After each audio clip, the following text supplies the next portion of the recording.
Sharon and Larry Adams are bringing life back to their boarded-up neighborhood while giving hope to many who live here. Be inspired. From the corner of your mind, don't you think it's time to let everybody know that you're down with the show? Be inspired. We listen to these stories because it has to be told. It's about inspiration I think you will behold. Sharon and Larry Adams have revitalized hundreds of homes in Milwaukee, Wisconsin. Now there's jobs, businesses, and pride in the community. I'm David Austin Naylor of Get Ready Productions with another edition of Be Inspired, because all things are possible if you believe. When I was younger, this neighborhood had a lot of gang banging going on, a lot of drug selling, a lot of destruction over here. And I was part of the destruction. You know, now we got a lot of love going on. Love that first bloomed here when Sharon moved into her childhood home. It needed work, and Larry, an electrical contractor, came by to take a look. A first meeting that was, well, electric.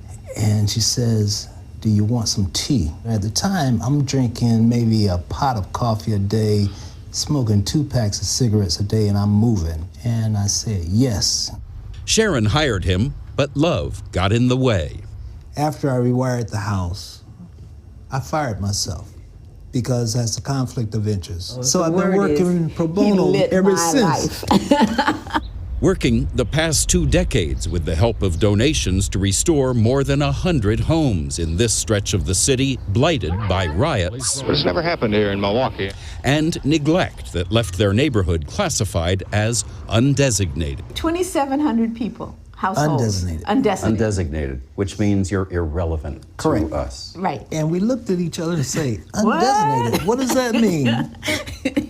Unacceptable. The unlikely spark for change happened right on their street. We see lights flickering outside of the house, drug activity. And what were those lights? Crack pipes. Crack pipes. Yeah. And is that one of the moments when the two of you decided, we've got to do something about this?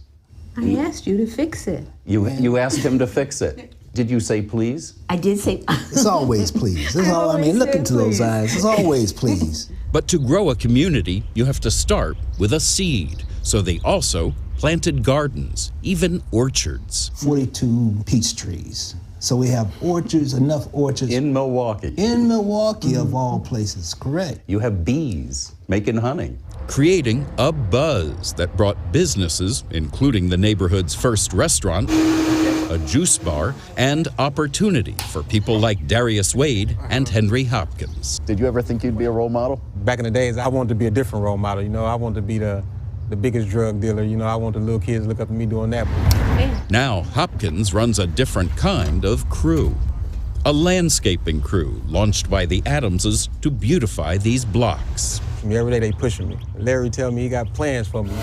Hopkins has plans too to start his own business, while Wade has another idea for improving these streets. I always wanted to be a police officer. I want to show that you can grow up in this area and still make it out and be somebody. All possible because one loving couple cared. What have they done for you? A lot. I give them a lot of the credit. A lot of the credit. While they credit each other. What is it that drives you to keep going? Larry, no. Sharon. And a belief that what they've done here is part of something much bigger.